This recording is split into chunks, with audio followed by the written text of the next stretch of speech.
Asian event news के लिए आज मैं कांग्रेस पार्टी के वरिष्ठ नेता और सांसद राजमणि पटेल साहब से जो लोकसभा चुनाव के बाद जो रिजल्ट आए हैं उस पर मैं बात करना चाहता हूं। सर, पहले आपका हमारे चैनल में स्वागत है। धन्यवाद। सर, जिस तरीके के चुनाव के बाद जो रिजल्ट आया है और रिजल्ट को आप किस रूप में देखते हैं? देखिए, ये जो चुनाव का रिजल्ट आया है जी, ये अपने आप में एक अलग तरह का परिणाम आया है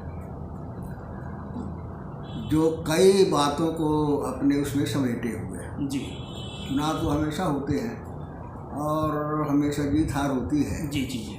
लेकिन इस चुनाव को जिस तरह से भारतीय जनता पार्टी की सरकार, मोदी सरकार ने जिस तरह से इस चुनाव को बनाया, जिस तरह से इस चुनाव को पूरे अपने जेब की थाती बना के रखा, जिस तरह से इस चुनाव में सारे संस्थानों का दुरुपयोग किया, सत्ता का दुरुपयोग किया, पावर का दुरुपयोग किया और अरबों रुपए चुनाव में जनता की गाढ़ी कमाई खर्च किया, भय का वातावरण बनाया, आतंक का वातावरण बनाया, लोगों की कमजोरी निकाल करके उनको जेल में सीबीआई, ईडी का भय दिखा करके और ये चुनाव लड़ा है।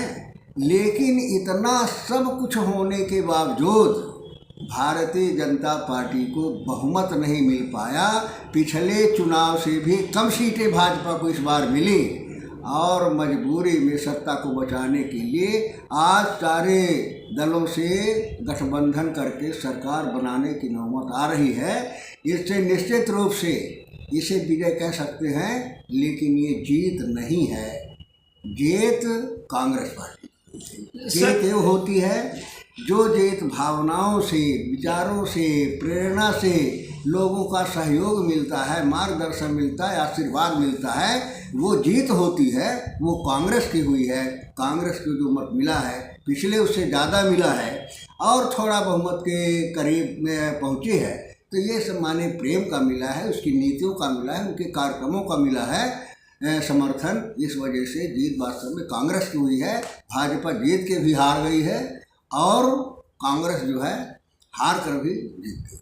सर, जिस तरीके से मैं खासकर एक बहुत चर्चित सीट है भारतीय जनता पार्टी की अयोध्या सीट के बारे में बात करना चाहता हूँ, जहाँ ये भारतीय जनता पार्टी कहती हम राम जी को लाए हैं, रामलला को लाए हैं, तो वहाँ रामलला को लाने पर भी वो सीट हार जाते हैं। इसके पीछे क्या रणनीति, क्या कारण है, क्या जनता ने अपनी सोच बताई है?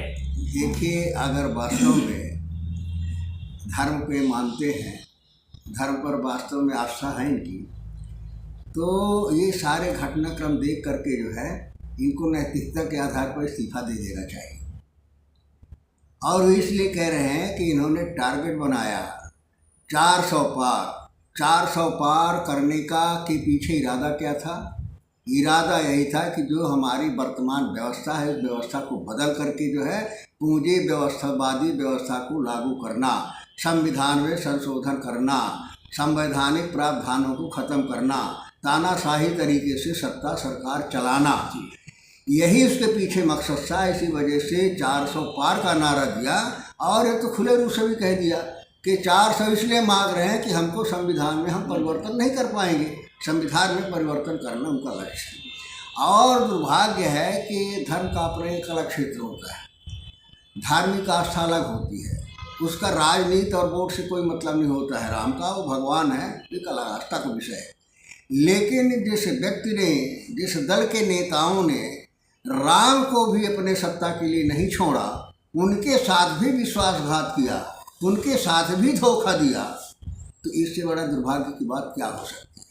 और एक तरफ कहते हैं कि भगवान है और भगवान तो अंतर्यामी होता है, लेकिन इनको इतना भी पता नहीं था कि जो हम कर रहे हैं तो वही भगवान तो है। अगर भगवान अंतर्यामी है तो जो हम कर रहे हैं षड्यंत्र, जो हम पाप कर रहे हैं, जो हम राम का व्यापार कर रहे हैं, तो ये तो राम आखिर समझते होंगे ना।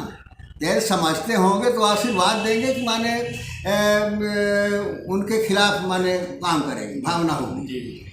और इसका सबसे जीता जागता उदाहरण ये है, आप देख लीजिए कि जहाँ जहाँ राम गए हैं, अयोध्या और अयोध्या की टारगेट बनाया राम मंदिर का, असमय उसका बिना उसके किसी सुदिन के मुहूर्त के उसका माने प्राण प्रतिष्ठा कराया। और सारे शंकराचार्यों की जो धर्म के क्षेत्र में जिनका अधिकार होता है, जिनको आदमी आस्था रखता है, उन सारे लोगों को परे करके जो है उसका प्राण प्रतिष्ठा कराया। ये क्या है, ये धर्म के उसमें है क्या? और इसमें दोष दिया कि माने कांग्रेसी जो है धर्म को नहीं मानते, हम धर्म को मानते हैं, हम राम को मानते हैं। और राम को टारगेट बना करके, अयोध्या को जो टारगेट बना करके उत्तर प्रदेश को विपक्ष विहीन बनाने का संकल्प, कांग्रेस विहीन बनाने का संकल्प, जहाँ इस तरह से जिस अयोध्या में राम की प्रतिष्ठा करा करके नकली तरीके से अयोध्या को विपक्ष विहीन बनाने का जो संकल्प लिया, ये किया, तो इसकी पुष्टि उनकी भावनाओं की कि राम भक्त हैं या वो मोदी भक्त हैं, गोदे भक्त हैं, इससे जाहिर होता है कि जहाँ जहाँ राम के चरण पड़े हैं, जहाँ जहाँ राम गए हैं, चाहे वो अयोध्या हो, चाहे वो नासिक हो, चाहे ताम्र हो, चाहे आपका प्रयागराज हो, चाहे चित्रकूट हो, चाहे रामेश्वरम हो, चाहे बस्तर का चित्रकूट हो, हर जगह भारतीय जनता पार्टी को पराजय मिली है। अगर राम के भक्त थे, राम का आशीर्वाद था, तो एक आध जगह तो जीतना चाहिए था। लेकिन इससे जाहिर होता है कि उन्होंने राम के साथ जो किया, राम ने उसका परिणाम दिया। धन्यवाद सर।